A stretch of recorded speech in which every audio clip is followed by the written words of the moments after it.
Hello everyone, আমি সীমা Mukherjee makeup artist. তোমাদের জন্য আবার একটা মেকআপের বড় ভিডিও নিয়ে আসলাম। তো তোমাদের সবার রিকোয়েস্ট ছিল যে দিদি কালার কারেক্টিংয়ের কিছু একটা ভিডিও পাঠাও। তো চলো তোমাদের জন্য পাঠিয়ে দিচ্ছি কালার কারেক্টিংয়ের ভিডিও। তো প্রথমে ফেসটাকে আমি ভালো করে ক্লিন করে নিচ্ছি। আর দেখতেই পাচ্ছ আমার মডেলের ফেসের মতো অনেক রকমের পিগমেন্টেশন রয়েছে। অ্যান্ড দেন দেখো আমি বরফ দিয়ে ভালো করে ঘষে নিচ্ছি স্কিনের ওপরে। তো বরফ দিয়ে ঘষছি কেন? কারণ হচ্ছে খুব পরিমাণে প্রচণ্ড পরিমাণেও ঘাম হচ্ছিল আর ফেস ড্রাই হচ্ছিল না, তার জন্য আমি স্কিনটাকে ভালো করে বরফ দিয়ে একটু কুল করে নিলাম। অ্যান্ড দেন আমি তারপরে একটা ময়শ্চারাইজার ইউজ করলাম, কারণ ওর ঘাম হওয়ার সত্ত্বেও ওর ফেসটা প্রচণ্ড পরিমাণে ড্রাই, প্লাস হচ্ছে ঘামও হচ্ছে আর পিম্পলসও। তো আমাকে এই সমস্ত প্রিপারেশান দুটোকে একসাথে মিলিয়ে করতে হচ্ছে। কারণ তোমাদের সবাইকেই বলেছি যে যদি মনে হয় যে ফেস খুবই ড্রাই আর খুব ঘাম হচ্ছে, তাহলে দুটো প্রিপারেশান কিন্তু সর্বদা একসাথে করতে হবে। এবার ফেসের ওপরে ভালো করে ময়শ্চারাইজার দেওয়ার পর আমি প্রাইমার অ্যাপ্লিকেশন করে নিচ্ছি। যদি মনে হয় কখনও যে প্রাইমার স্কিপ করবে, তাহলে একটা কথা বলবো, যদি প্রাইমার স্কিপ করো, একজন প্রশ্ন করেছিল আমাকে যে দিদি প্রাইমার স্কিপ করলে কী হবে। যদি প্রাইমার স্কিপ করো তাহলে কী হবে, ফেসের ওপর মেকআপ কিন্তু অনেকক্ষণ লং লাস্টিং করবে না আর সহজেই মেকআপ উঠে যাবে। তার জন্য বলবো প্রাইমার কিন্তু একদম স্কিপ করবে না। এবার দেখো আমি কালার কারেক্টিং করছি ভালো করে। দেখো অরেঞ্জ কারেক্টার এখানে ইউজ করেছি আর একটু পিচ কারেক্টারও ইউজ করেছি। যেখানে বেশি দাগ রয়েছে সেখানে আমি অরেঞ্জ কারেক্টিং করে নিচ্ছি, আর যেখানে একটু কম দাগ রয়েছে যেখানে একটু বেশি দাগ রয়েছে সেখানে আমি অরেঞ্জ কারেক্টিং করেছি, যেখানে কম দাগ রয়েছে সেখানে আমি একটু পিচ কারেক্টিং করেছি, পিচ কালারের। তো দেখো সুন্দর করে ফেসের ওপর মিশিয়ে দেওয়ার পর তবুও দেখছিলাম যে ওই পিম্পলসগুলোটা একটু ভালো করে বোঝা যাচ্ছে, যাতে কম বোঝা যায় তার জন্য আমি কালার কারেক্টিং করে নিচ্ছি এখানে। দেখো খুব বেশি করে আমি একটু ডার্ক অরেঞ্জ কালার দিলাম ফেসের ওপরে আর পিম্পলসগুলো হাইড করার জন্য। ভালো করে দেওয়ার পরে এই প্রসেসটা কিন্তু যদি মনে করছো কোনো ডার্ক কালার দেবে সেক্ষেত্রেও কিন্তু চলবে, যেহেতু তোমাদের অনেক রিকোয়েস্ট ছিল যে দিদি কালার ক্রিয়েশনের মধ্যে কিছু একটা দেখাও, কালার কারেক্টিংয়ের মধ্যে কিছু একটা দেখো। আমি চলো তোমাদের জন্য নতুন একটা ভিডিও নিয়ে এসেছি। তো যাই হোক, এই প্রসেসটা অবশ্যই খুবই ভালো, কিন্তু অনেক কাউকে বলবো যাদের কালারের বিষয়ে কোনো আইডিয়া নেই যে ফার্স্ট বেস কী হতে পারে, সেকেন্ড বেস কী হতে পারে, তারা কিন্তু কালার কারেক্টিংয়ের প্রসেসে কিন্তু যাবে না। কারণ স্কিনের ওপরে কম বেশি দাগ বোঝার একটা ব্যাপার আছে, স্টোন বোঝার ব্যাপার আছে। টোন যদি বেশি ডার্ক করে দাও তাহলে কিন্তু একদম ভালো লাগবে না আর স্কিনটা বুঝতে পারবে না। তো দেখো মোটামুটি কমপ্লিট হয়ে গেছে। এবার ব্লেন্ডিং প্রসেসটা অবশ্যই করতে হবে। আর কেউ আমাকে প্রশ্ন করেছে আমার ইউটিউবে যে দিদি বড় ব্রাশ, যেগুলো ফাউন্ডেশন ব্রাশগুলো হয়, সেগুলো দিয়ে কি মেকআপটাকে বসাতে বা ব্লেন্ড করতে পারবো। একটা কথা বলবো, ওইগুলো দিয়ে কিন্তু শুধুমাত্র ফাউন্ডেশন বসানো যায়, ব্লেন্ডিং প্রসেস কিন্তু ব্লেন্ডার দিয়েই হবে।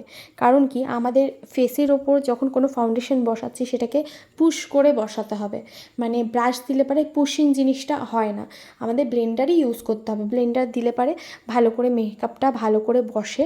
অ্যান্ড ড্যাব ড্যাব প্রসেসিং যদি করো তাহলে কি হয়, মেকআপটা এদিক ওদিকে সরে না, আমরা যেখানে যেইটুকুনি বসানোর চেষ্টা করছি ওইখানে ওইটুকুনিই বসে।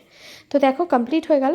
একটু শেড বাড়াচ্ছি, এখানে আমি সিলসের দুটো শেড দিয়েছি আর একটু একটু হায়ার শেড দিয়েছি। দেখো একটুকুনি ফেয়ার হলেও কোনো অসুবিধা নেই, কারণ কি অলরেডি ওর স্কিনটা একটুকুনি একটু ইয়েলোশ এসছে, কারণ কি ওর স্কিন টোনটা কিন্তু একটু হলুদ হলুদ কালারের, মানে একটু হলুদ, মানে একদম হলুদ না, তাহলে তো জন্ডিস মনে হবে।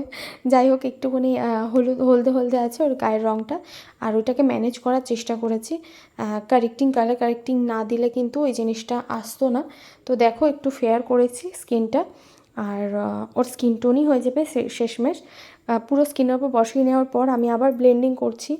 আর তোমাদের মধ্যে যদি আরও কোনো প্রশ্ন থাকে মেকআপের বিষয়ে জানার, কোন ফাউন্ডেশন কবে ইউজ করব বা কোন ফাউন্ডেশনে কী এফেক্ট আছে, কী সাইড এফেক্ট আছে, এগুলো যদি মনে হয় যে জানতে চাইছো, সেগুলো কিন্তু তোমরা ফোন করে বা মেসেজ করে জানতে পারো। ফোনটা বারণ করব, কারণ কি যখন তখন যে যেখানে সেখানে ফোন করে দেয় রাত্রি 10টা 11টা 12টা 1টা। প্লিজ যারা আমার ইউটিউবে আমার মেকআপের ভিডিও দেখো তারা কিন্তু রাত্রে ফোন করবে না, হোয়াটসঅ্যাপে মেসেজ করে রাখবে বা আমাকে কমেন্ট বক্সে মেসেজ করে রাখবে। আমি অবশ্যই প্রত্যেকের রিপ্লাই কিন্তু দিই। আর কারোর মধ্যে যদি আরও কোনো প্রশ্ন থাকে সেটাও করতে পারো। আর আরেকটা কথা, অনলাইন ক্লাসও আরম্ভ হচ্ছে, অনলাইন ক্লাসের জন্য আমাকে কল করতে পারো। সেটা সকাল 10টার থেকে বিকেল সন্ধ্যে 6টা বা 6:30 অবধি কল করতে পারো। রাত্রি 9টার পর কিন্তু কেউ কল করবে না, আর হোয়াটসঅ্যাপ করতে পারো। এবার দেখো, আমি একটু হাইলাইটিংয়ের জন্য কিন্তু আমি ফাউন্ডেশন অ্যাপ্লিকেশন করব। দেখো একটু হাই শেড দিয়েছি, সামান্য একটু। এটাও শিলসের আমি একটু ফেয়ার শেড দিয়েছি যাতে ওর স্কিন টোনটা আসে। তোমরা যদি মনে করছো যে 2টো লেয়ারের পরে কিন্তু স্কিন টোন চলে আসছে, তাহলে কিন্তু 3rd লেয়ার দেবে না। আমি যেহেতু ওর 2টো লেয়ারের পরেও কিন্তু ওর স্কিন টোনটা একটু ডার্ক লাগছিল ওর গায়ের কালারের থেকে, তার জন্য আমি সামান্য একটু ফেয়ার করেছি, একদম অল্প দিয়ে। তাতে কি হয়েছিল, স্কিনটা একটু স্মুথ হয়ে গেছিলো, দেখতেও খুব ভালো লাগছিল। আর ওকে ভারী এমনি মিষ্টি দেখতে, আর মেকআপ করার পর আরও বেশি ভালো লাগছে। তো একটা কথা সবাইকে বলবো, স্পেশালিভাবে যে কোনো ব্র্যান্ড কিন্তু ইম্পর্টেন্ট নয়। ইম্পর্টেন্ট হচ্ছে মেকআপ করার প্রসেস জানা। যদি মেকআপ করার প্রসেস ভুল হয় তাহলে কিন্তু কোনো ব্র্যান্ড দিয়েও তুমি কিছু করতে পারবে না। যদি মেকআপ করার প্রসেস ঠিক হয় তাহলে অবশ্যই কম দামের মেকআপ দিয়েও তুমি একজন ভালো মেকআপ আর্টিস্ট হতে পারবে। তো দেখো, চোখের নিচেও একটু ব্লেন্ড করছি। এটা আমি আমি এটা DFD নাম্বার শেড নিয়ে আমি একটু হাইলাইটিং করে নিচ্ছি। হাইলাইটিংটা খুব বেশি হয়নি, কিন্তু জাস্ট একটুকুনি আমি দিয়েছি, না দিলে ভালো হয়। আর ভালো করে চোখের নিচে ব্লেন্ড করে নেওয়ার পরে আমি পাউডার অ্যাপ্লিকেশন করব। আর আরেকটা কথা সবাইকে বলছি, নেক্সট ভিডিওতে আমার কিন্তু নেক্সট প্রসেস মানে নতুনত্ব প্রসেসের মেকআপ তোমরা কিন্তু দেখতে পারবে বা শিখতে পারবে।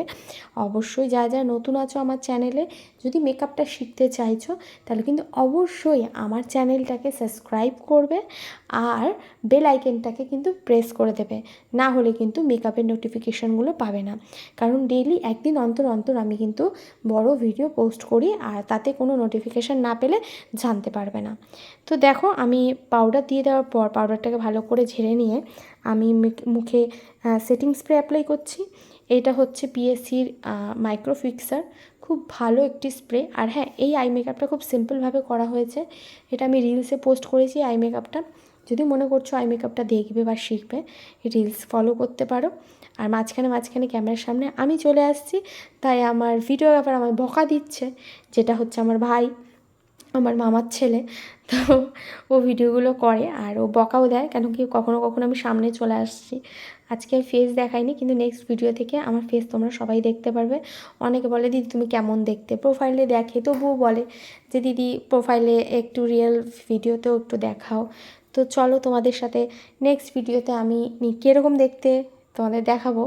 আমি অবশ্যই বলবো যে আমি একদম ভালো দেখতে না, কিন্তু আমি একদম বাদরের মতন দেখতে। আর আমার চোখের নিচে ডার্ক সার্কেলস রয়েছে, আমি একজন মা, আমি অনেক পরিশ্রমিক আর খুব খাঁটি, তার জন্য আমি বেশি মেকআপ করে ক্যামেরার সামনে আসতে পারি না।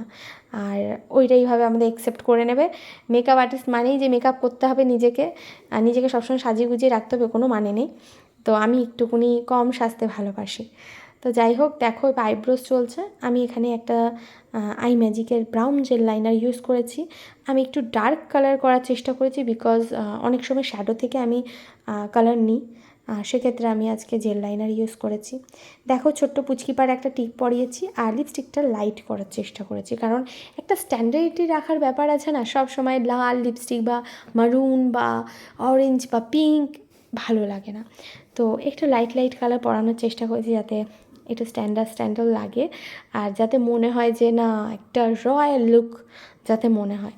তো দেখো, হাড়টা ভেঙে গেছিলো হাত দিয়ে পড়ে, তো ওই ভাঙা হাড়ই পরাচ্ছিলাম। আর ওকে কেমন লাগছে কিন্তু তোমরা সবাই অবশ্যই কমেন্ট করো। আর দেখো, ফেসের উপর যেই দাগগুলো দেখেছিলে সেই দাগগুলো কিন্তু আর দেখা যাচ্ছে না। তো তোমরা এই মেকআপটা বাড়িতে প্র্যাকটিস করো, অবশ্যই কমেন্ট করবে যে প্র্যাকটিস করে কি শিখলে, কি জানলে। যদি ভিডিওটা ভালো লেগে থাকে অবশ্যই কিন্তু লাইক, কমেন্ট আর শেয়ার করতে ভুলবেই না, কারণ যদি শেয়ার করো তাহলে কিন্তু শিখতে পারবে বা অন্য কাউকে শেখাতে পারবে। তো দেখো, মডেল তো পোজ দেওয়া আরম্ভ করে দিয়েছে, আর মাঝে মধ্যে ক্যামেরার মাঝখানে আমি এসে দোপাট্টা ঠিক করছি, এটা ঠিক করছি, ওটা ঠিক করছি। তো যাই হোক, ও রেডি হয়ে গেছে, কিউটি পাই লাগছে ওকে বেশ। আর বারবার ওকে বলছিলাম যে ক্যামেরা থেকে বারবার সরো না, তো বারবার সরে যাচ্ছিলো, আবার দোপাট্টাটাকে সামনে টেনে নিচ্ছে, আমি বারবার ওর পিছনে যাচ্ছিলাম।